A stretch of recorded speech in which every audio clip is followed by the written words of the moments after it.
These days are dark days for human rights in Iran. Executions are being carried out at an amazing speed. Iran executes more people per capita than any other country in the world, and in absolute numbers, it is second only to China. Even as protests have gathered speed inside Iran, the regime has cracked down with vengeance. A noted filmmaker has been sentenced to a long term in prison. Journalists have been attacked.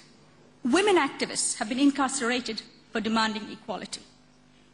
Now here, I want to acknowledge the courage of Iranian women in their quest for freedom and equality.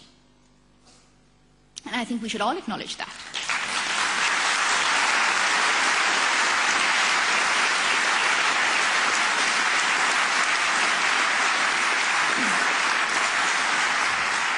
Now, the seriousness of the situation in Iran was such that the United Nations General Assembly, in a most unprecedented manner, actually adopted a resolution expressing its concern about the appalling state of human rights in Iran.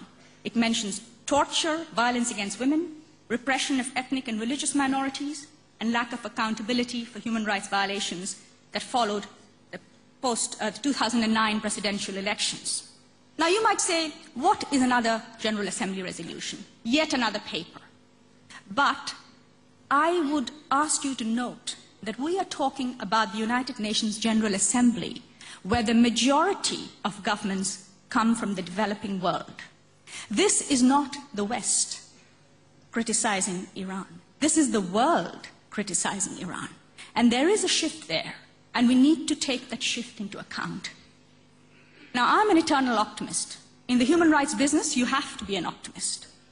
And I would say that we do see cracks there. Tunisia has been mentioned several times. And here we again see a growing realization that human rights matter, that what is happening inside Iran, the human rights situation inside Iran matter globally, not just to the Iranian people. So I would take that as a positive sign and one on which to build support. Public opinion matters. Now, coming back to Ashraf.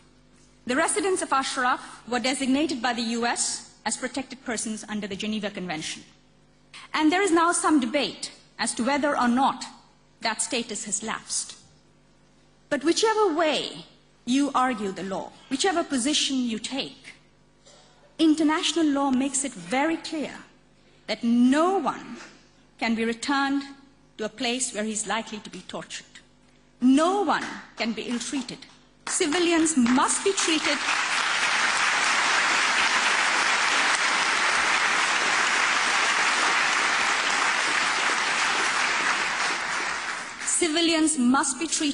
with humanity, dignity, and respect for their rights. And that places a clear obligation on the Iraqi government to protect the residents of Ashraf from any danger and to ensure their humane treatment. Furthermore, Iraq is a state party to the International Covenant on Civil and Political Rights, which places upon the government the obligation to respect human rights, the obligation not to torture, to treat well, not to expel, deport, send someone forcibly to a place where they may face torture, cruel, inhumane, or degrading treatment or punishment. The government of Iraq cannot escape that obligation, regardless of whether or not it recognizes any status for the residents of Ashraf. The most important attribute of sovereignty is the responsibility to protect people on its territory. The Iraqi government must not be allowed to escape that responsibility. And the international community must hold the Iraqi government to account.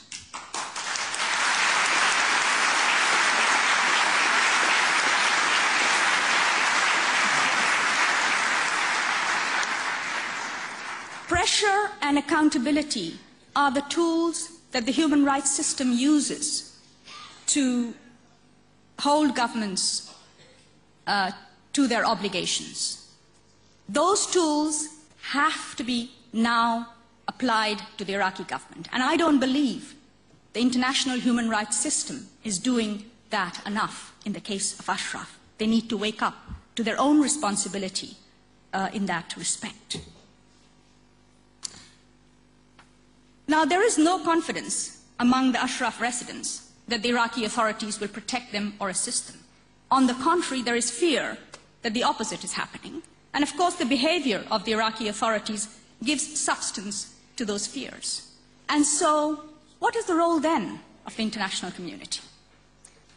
Now, as a former UN refugee official and a current human rights practitioner, I know from my own experience on the ground that international involvement, and in particular international presence, is a critical factor in ensuring protection to populations at risk. I have seen in many volatile situations the value that the United Nations or the International Red Cross brings, both in protecting civilians and also in creating an environment of trust and confidence in which tensions between the population and the host country can be reduced. Now, I was told that UNAMI, the UN operation in Iraq, only visits Ashraf from time to time because it does not feel that it has sufficient security to be there all the time. So I think presence will go a long way. Regular presence will go a long way. Regular monitoring will go a long way in providing protection to the people of Ashraf. But there is now incumbent on the UN member states, and in particular on Iraq and on the United States, to make it possible for the UN to establish that presence there and to be there.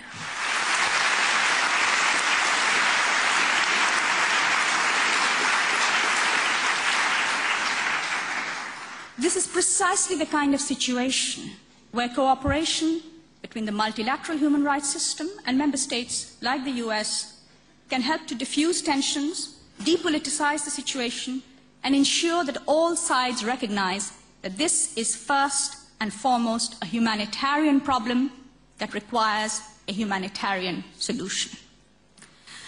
Now, what should the European Union do? What should the United States do? I think we've heard from Americans and Europeans about that, so I won't talk about that. I'm neither American nor European. But what I do want to press here is the importance of keeping the focus on accountability and respect for human rights. This is a highly charged region. In the bigger picture of global politics, strategic issues like nuclear weapons, Ashraf may seem too small. Human rights may seem a secondary issue. Too often, we have seen in the recent past how human rights have been brushed to one side because of security concerns. Just think of Iraq. The issue there was weapons of mass destruction. Today, the situation, the key issue on the ground is human rights of the people of Iraq. And so I would beg all of you to not lose sight of what is happening here. Yes, nuclear weapons, Iran is a threat, all that is true. But what do the people of Iran want?